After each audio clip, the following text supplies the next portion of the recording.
home to many animals and, of course, pastoral views. This is beautiful Belmont Park on an overcast but cool and comfortable Thursday afternoon. Another day of racing at the park.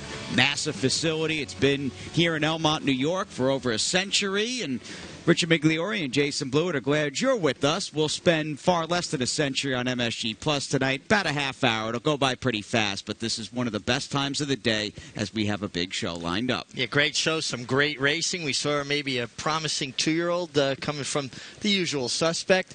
And, you talk about this racing facility being over 100 years old. The very gates that people passed through in 1905 are still standing out there. Ivory-covered walls, the beautiful pillars, wrought iron. Come to Belmont Park and check out a piece of history. Nicely said, nicely done. We hope to see you out here. Father's Day weekend just about upon us. A party at the park Friday. Tomorrow, 3 p.m. will be the first post on a Friday afternoon. That includes Liam's map squaring off against Confrontation. More on that a bit later in the show, but it is time, of course. No surprise here. American Pharoah. He's been the leadoff horse, leadoff story on Insider for about 6 weeks, a little over 6 weeks. He's safe and sound, arrived out in Southern California at about 11:45 a.m. at Santa Anita. A police escort. It was like the Army bringing this horse in. The video online is incredible. I got chills watching it. He is a racing phenom. Yeah, absolutely. I've got to check that out. I haven't seen it. But American Pharoah, this has become the daily American Pharoah report, and rightfully so. He earned that. He earned that by becoming our 12th Triple Crown winner, our first in 37 years. And I hear there's some news on Twitter. Maybe you can expound on it. Well, where is he going to run next? That's the million-dollar question. So many spots, tracks offering to pony up money to increase their purses by a few million. Well, Ahmed Zayed, 5 p.m., and he's worth a follow on Twitter if you don't do so already. Tweet it out. Right now, Saratoga is in the lead ahead of the Haskell. That's great news. Think about the Travers, the Midsummer Derby in Saratoga Springs with American Pharoah, racing's 12th Triple Crown winner, competing in it. I mean, Saratoga, every day is an event in Saratoga, and everybody there is there for one reason, the love of the horses, the love of the racing. The Racing Hall of Fame is there. To me, that is the mecca of thoroughbred racing, even more than Aqueduct. I know some people disagree. But that being said, I can't imagine the excitement level that would generate if American Pharoah was there. I get goosebumps thinking about it. And I really thought the Haskell was way the front runner because they do live in New Jersey. Mm-hmm. But you know what? If he wants to stamp his greatness, do it in the foothills of the Adirondack Mountains right there at Saratoga. There's only one Saratoga race course, only one spa. We hope to have him appearing in Saratoga Springs this summer, but I'll tell you, the connections have been mighty gracious. 200 people were waiting when the horse got off the van. People were getting their pictures with American Pharoah. Good to have him back home out at Santa Anita. I mean, he left in April. It's been a while, a few months, in fact, since he was out there in Southern Cali. And it seems appropriate with that horse's attitude that he calls California home. He's kind of a laid-back Cali dude, right? He's just an extension of Bob Baffert, is what it comes down to. Now, another laid-back dude, one we are privileged to call a good buddy of ours and a colleague, is trainer Bruce Levine. This was a momentous first race. It didn't win. Bruce did not win the first, but still there was a lot to like, and the MIG caught up with Bruce, who won his 2,000th on Monday. Bruce, 2,000 wins for a trainer is another league, and particularly when you think about it, you did it all here in the major leagues. Your first winner, 1979, we saw the picture over there. It's got to feel like a great accomplishment. It is. I'm just getting old now.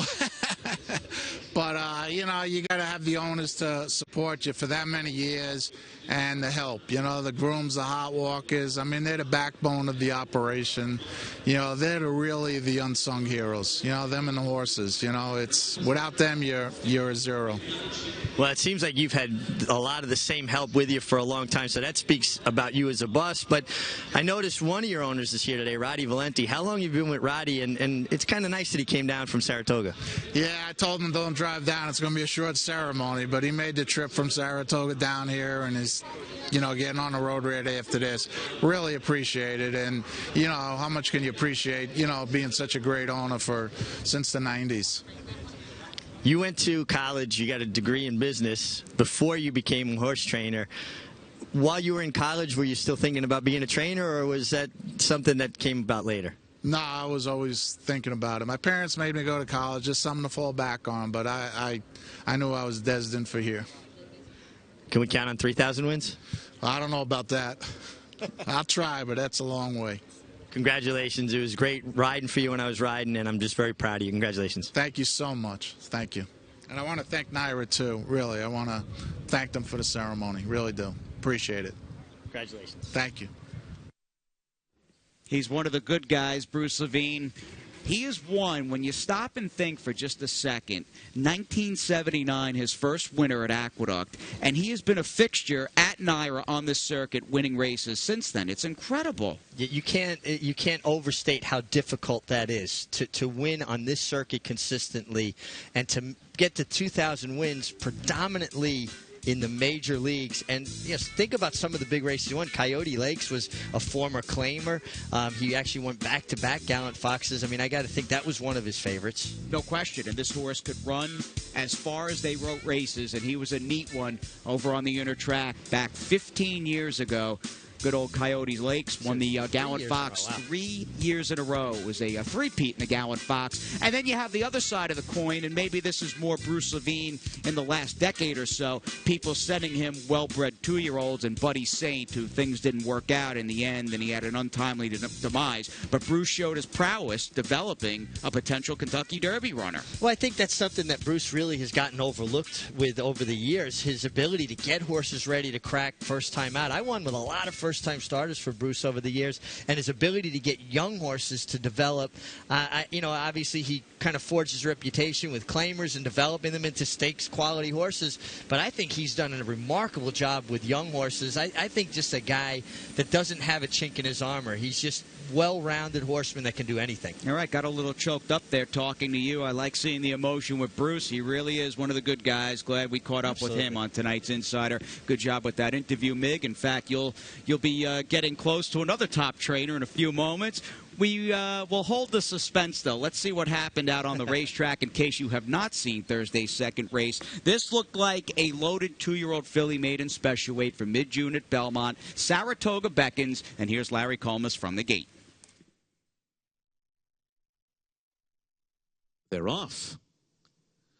And it's Truly Bound who goes out to the front. More That Lily away running in second. Then the favorite Positively Royal and Miracle Girl on the outside. Hypernation, last of the 5 as the field rounds the far turn. Truly Bound is the leader. Positively Royal slips through on the inside of More That Lily. And now coming up the rail, here comes Positively Royal running for the lead right now. Javier Castellano and Positively Royal take over the lead quickly. Truly Bound is back running in second. More That Lily is third. And then comes Hypernation and Miracle Girl. A 22 and 1 opening quarter mile. And they're coming to the top of the stretch. Positively Royal turning for home in front. On the outside, Truly Bound is second. As Hypernation is trying to make a run up the rail. Then More That Lily and Miracle Girl on the far outside. Into the final furlong. And Positively Royal's got it. Pulling it away now by 5. Positively Royal looking good in her debut over Truly Bound, and then it was Hypernation and Miracle Girl. It's amazing watching some of Todd Pletcher's 2-year-olds run. It's like they've already got 12 or 15 races under their belt. This was not sort of a blunt force, right to the lead, and I'm gone. She showed Positively Royal quite a bit of seasoning first time out. She really did, getting buffeted about at the break and then being able to finish the way she did, ran up the inside. That's a credit to their whole program. J.J. Pletcher, and I don't know that he broke this filly, Todd's dad, breaks a lot of their horses, gets them their first lessons. They come to the racetrack as though they've already done it. Very well-schooled horses. 36 cards down this meet, 31 wins for Todd Pletcher. This filly was one of them, and he was alongside the Mig after race 2.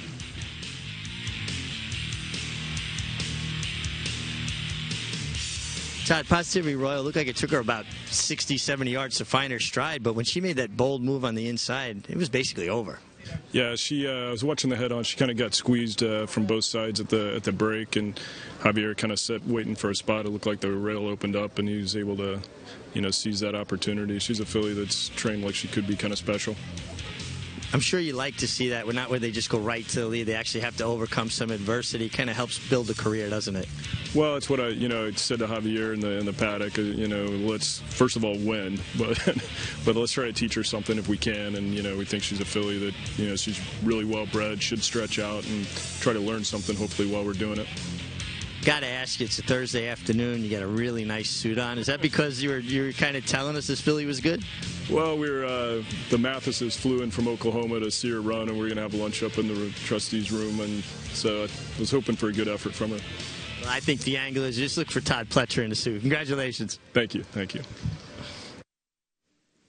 Jealous of that suit and sport coat. Todd looking very dapper. He's got a very nice collection of sport coats, and maybe that is the angle, Mig, going to Saratoga. When Todd's got a nice jacket on, just run to the windows and take the short price. Well, most weekends he is dressed like he just stepped off a page of GQ. There's no doubt about that. But I just found it funny, Thursday afternoon, Belmont Park, to be dressed that well. But obviously, if the owners flew in from Oklahoma to see this filly, that was probably the bigger tell that she was pretty good. Mathis Racing, not familiar with that stable name. They were with Wayne Lucas for a number of years, and actually Todd was telling me another nice filly he had for them recently, and it's escaping me. $300,000 plus they paid for this filly, and by Bernardini, so go figure. She's a precocious one. 4 weeks and a day out from that opening day Schuylerville Stakes at Saratoga. Todd's won it 5 times. I could bet that Positively Royal will be in the gate when we unleash that 40-day meet upstate. You got to like her going forward, right? Oh, absolutely. And actually, off camera, I asked Todd that, and he said, yeah, in a perfect world, she comes out of the race well. That would be the next objective. 4 weeks in a day. How about that? In the meantime, though, we've got a pair of 5-year-olds by Distorted Humor. They will throw down and clash, going for the top prize of $85,000 in the Thursday feature.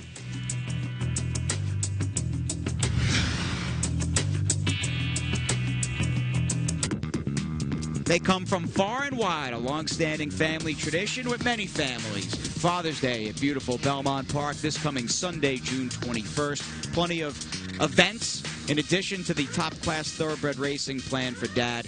A great day to spend a day at the races with the family. And you know what? It is a place you can bring the whole family. There's a lot going on in the backyard. There's barbecue pits down at the end of the, by the quarter pole.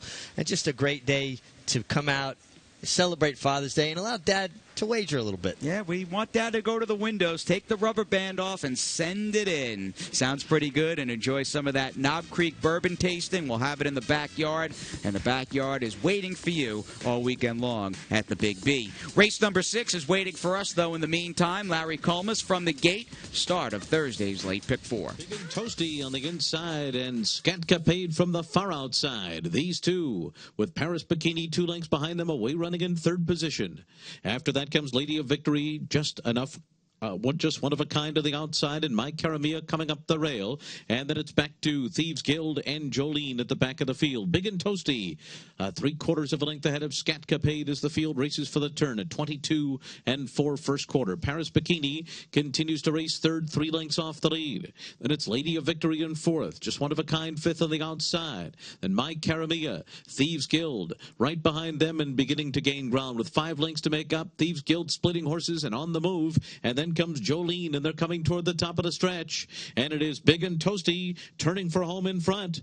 Big and Toasty, the leader. Lady of Victory up on the outside, coming on in 2nd. In between those two is Skatka Paid, and switching to the outside, Thieves Guild is closing the gap now. And then it's My Caramia trying to find a spot between horses. Here comes Thieves Guild, though. Thieves Guild on the far outside. And Thieves Guild and Jose Lezcano explode late. And they win it by 3 in the end over Lady of Victory. And then came Skatka Paid and My Caramia. Talk about a crushing win. 14 months or so on the sidelines did not slow down Thieves Guild as Jimmy Toner had her ready and sitting on an A effort. But you got to give Jimmy Toner all the credit here. To have a filly ready to fire like this off the bench and win well. I mean, she actually won with something left. Jose Lezcano contributing a beautiful ride, a very well-timed ride.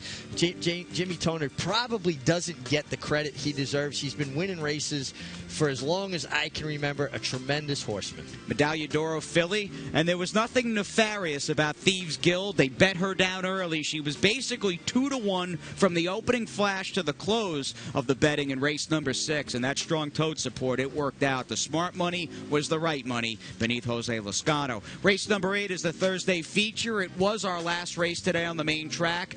And again, we have Catron, Bakken, and a good crew of older horses as we go back to Larry. Charlie's away running in second. Right behind them comes Catron and Loki's Vengeance on the outside. Double down again in John's Island Trail as Bakken is pressed along by Scarly Charlie through the opening quarter mile. They're a half length apart. And Catron is just off of them with Loki's Vengeance fourth and right next to Catron as they race for the turn. The opening quarter mile in 22 and 2. And then it's double down again in fifth. 5 lengths off the lead, and John's Island not keeping up at this stage. Bakken is the leader. Scarly Charlie keeps him busy throughout. Loki's Vengeance is third on the outside. Then it's Catron down toward the rail, waiting for running room in fourth. Double down again is in the mix too, and John's Island is 6 lengths behind them, and they're coming to the top of the stretch. And it is Bakken, Scarly Charlie, Loki's Vengeance on the outside, a 45 and 2 half mile. Double down again, and Catron right behind horses coming on now into the final furlong, and the leader is Scarly Charlie. Catron coming up the rail, and then on the outside, Loki's Vengeance, and double down again, it is Catron.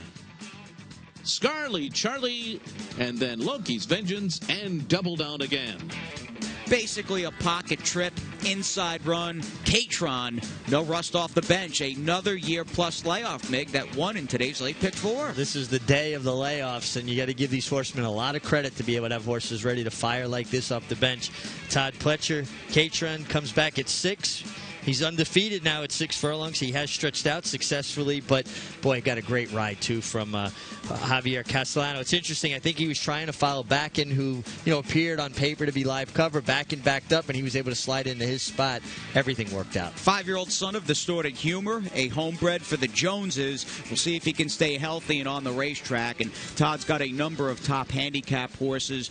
Race Day, potentially Palace Malice, Commissioner, Constitution. Who knows what my Luke can do going forward, and you can add potentially Catron to the list. Yeah, why not? Why not throw him into the mix? He really hasn't done much wrong. He had 2 forts somewhere in the middle. Obviously had time off, but he came back running today. For a barn that has Liam's map ready to go tomorrow afternoon on that Party at the Park card, it just keeps getting better for Mr. Pletcher as he looks for an 8th Eclipse Award. But let's get on. We don't have 8. We've got a little less. We've got a top-class announcer, though. Week and a half removed from a Triple Crown call, and here's Larry with the calls at 1, 3, 4, 5, 7, and 9. It's 2.5 lengths off of them. Dariel is fourth, and they're into the stretch. And it is Midnight Champagne on the outside, and Party Time Chill, and these two continue to go at it. On the far outside, Dariel third, trying to close in. Fiery Cat back to fourth. Dariel closing in the middle of the racetrack outside of Midnight Champagne and Party Time Chill, and Dariel and Eric Consell are pulling away. Dariel wins it by 3 in the end over Party Time Chill. Midnight Champagne was third, and Fiery Cat was fourth. Newman Ridge a wide fourth, followed by Matoris. A half mile and 46 flat, and they're into the stretch, and it's Classic Salsa coming into the final furlong in front. But on the outside, Sir Bond's going to make a race of it. Classic Salsa, Sir Bond on the outside. These two with Sir Bond on the outside and Classic Salsa down at the rail will decide it as they come down to the finish. Classic Salsa, Sir Bond. These two, Classic Salsa wins at a half a length for David Jacobson's 1,000th career win. And then it was Sir Bond, followed by Bear Claws is going to turn for home in front. Crescent Street on the outside, runs up alongside. Mama's Mark is outside of them. And on the extreme outside, a Marked Man into the final furlong. It's now Crescent Street who's taken over. A Marked Man on the outside is charging. And Freudian Lights on the far outside. And then it's Mama's Mark in the final 16th. It's Crescent Street in front. Crescent Street, and on the outside of Marked Man, Crescent Street by a neck. Marked Man was second, and then Freudian Lights and Mama's Mark. Killer Kid. These two turn for home together, and Noble Doss is right behind them, is playing a joke, swings up on the outside. More 100 Acre is fifth, and they're into the stretch. Cosmic Coincidence, Noble Doss off the rail with a rush, and on the outside it's playing a joke. These three come into the final furlong. It is Noble Doss playing a joke, Cosmic Coincidence on the inside. More 100 Acre is fourth. Final 16th, Noble Doss and playing a joke and Cosmic Coincidence. The three of them come down to the line, playing a joke, got it done. over Noble, Dawson, Cosmic Coincidence, and more. 100 Acre was fourth. It's Value Tempo on the inside, Talbot County under a ride from fifth, and then Now We Are Free on the far outside, and It'll Be Fine. They're into the stretch. Blazing Truth on the outside to the front. Marvino back into second on the rail, but here comes Let's Wrap It Up now. Let's Wrap It Up on the outside of Blazing Truth to the front. Let's Wrap It Up. And Javier Castellano have taken the lead. Blazing Truth fights on the inside. Coming back on the inside. Very close. Their heads were bobbing under the wire. Let's Wrap It Up or Blazing Truth. It'll Be Fine was third. Marvino fourth. Face Oddity and Scooby Dude on the far outside, followed by River of Magic, and they're into the stretch. Brother O'Connell is the leader. Holy Week on the outside, running a big one. Brother O'Connell trying to hold off Holy Week here, and is doing it. Brother O'Connell getting away from Holy Week late. On the outside, it's Space Oddity. They're coming down to the finish, and it's Brother O'Connell to score over Space Oddity. Holy Week ended up third, and Bugle Blues was just under 40,000 for all 6 winners on today's card, as Brother O'Connell never really had an anxious moment in the last. Christophe, come on. Giants Causeway, New York bred in the nightcap. How far has the New York bred program come that it's just run-of-the-mill Thursday afternoon, sleepy Thursday at Belmont, you got a Giants Causeway state bred in the last? It's incredible now. We've seen AP Indy New York bred, Seattle Slew New York breds, Stormcat New York breds, and now obviously a Giants Causeway. It's not your grandfather's New York breds anymore. David Jacobson, milestone afternoon here at Belmont Park. Second look on the day with Cappy, 1,000 career wins for David Jacobson. Took him a while to get 999 to that 1,000, but he did it successfully in the third with Classic Salsa. Yeah, big milestone for trainers to win that many races. Obviously, we saw Bruce Levine early in the day celebrating his 2,000th career victory. 1,000 for David Jacobson, who got back into training. You looked it up, 2007. Right, 25-year absence. Took him 8 years, give or take, to get to that 1,000-win milestone. Not a lot of time. We'll see if he can get to 2,000. He's a guy, though, that has a lot of money, can play the claiming game with the best of them, and supports this circuit year-round. And knows where to run horses, where they're going to win. He puts horses in positions to show their best. All right, congrats to the barn. David Jacobson has that sprawling New York operation. He's got so many good, hard-hitting claimers. In fact, one of them was his 1,000th winner in the form of Classic Salsa. Rider standings on the afternoon. Only one man walked away with more than one victory. Junior Alvarado continues to do some good riding. Yeah, Junior's been riding great. Actually won a really tight photo in the day with a real strong finish, which has become Junior's trademark. Todd Pletcher, 31. He won 2 today. Chad Brown, a quiet Thursday. Bill Mott walked away with the victory with Blazing Truth, and we can get on to the owner standings with Michael Dubb. Well, those are the incorrect owner standings. In fact, those are the trainer standings. I think Michael Dubb has got 10 victories. David Jacobson may have 9 after Classic Salsa won today's third race. And we'll move on to today's claims. Only 2, Mig, but they were popular because there were multiple shakes on both. Yeah, Blazing Truth, the horse I was speaking about, Junior got up one by a nose, a 5-way shake. So the owner there got the best rating, the win and the claim. 3 p.m. first post, a Friday preview. It's a party at the park coming up.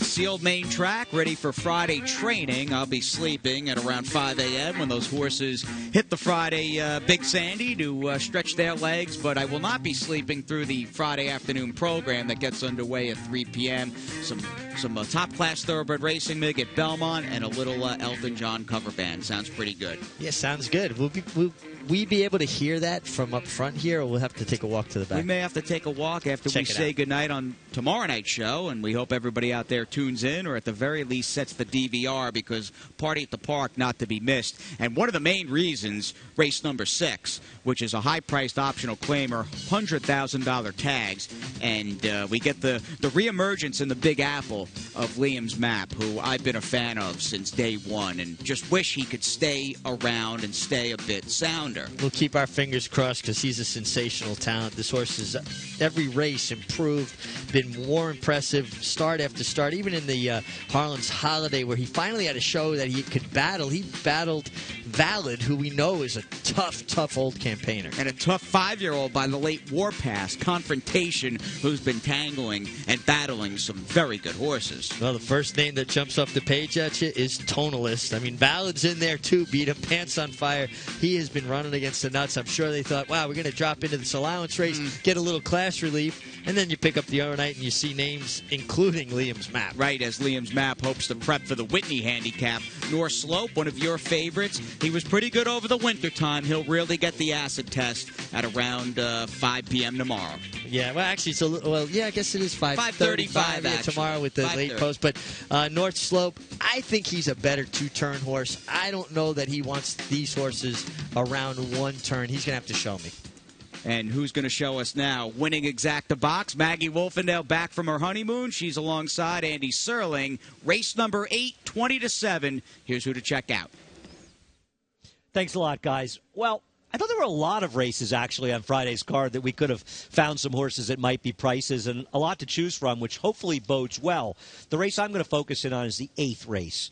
Latigo Trail on the rail might be able to wire the field. Boston Strong consistently runs well, but just seems like a short price and always a little over bet that I don't mind trying to beat. And my idea is the 7 Archer Hill. Archer Hill actually won his second race off a layoff turf sprinting last year, which I'm hoping works again this year. Now, granted, last year he got a monster pace to close into. But watching his last race, I really felt like he dropped out sharply, and he just never really had any run in that race, and a race he probably needed off a layoff. He's a better horse than that. Hopefully age hasn't taken its toll. He's just a 5-year-old, and if Archer Hill can get back to that better form, I think he can win the 8th race on Friday at what should be a very fair price as we head out to Maggie. Thanks, Andy. Well, I'm glad to be back here in the Belmont paddock as usual. And for today's Insider, I'm going to look forward to our late start tomorrow and a very late start for race number 8. It's an allowance race for the New York bred boys. And we're sprinting on the turf here. And while the outside horse, Boston Strong, he'll look to avenge his rivals after 2 very narrow losses, and he'll likely go off the post-time favorite. I'm going to take a shot with a Generazio Gray for Jimmy Ryerson. Getting on the turf for the first time is number 2, Disco Partner. I like Disco Ricos a lot, especially sprinting on the turf. And to me, he does have that kind of physical makeup of a turf horse. Furthermore, I feel as though he just needs something to wake him up. They tried blinkers last time. That definitely did not do the trick, as he was a very disappointing and dull effort going back to his last start. So I think the turf might do the trick with him, as we'll see what kind of trip he can pull down on the inside in tomorrow's 8th race. It is Disco Partner, your paddock insider for tomorrow. Guys, back to you. 2,000 wins over 36 years. One of the good guys, Bruce Levine. Congratulations, Bruce, from the Mig and I. Well on his way to 3,000. We're out of time. Have a great night.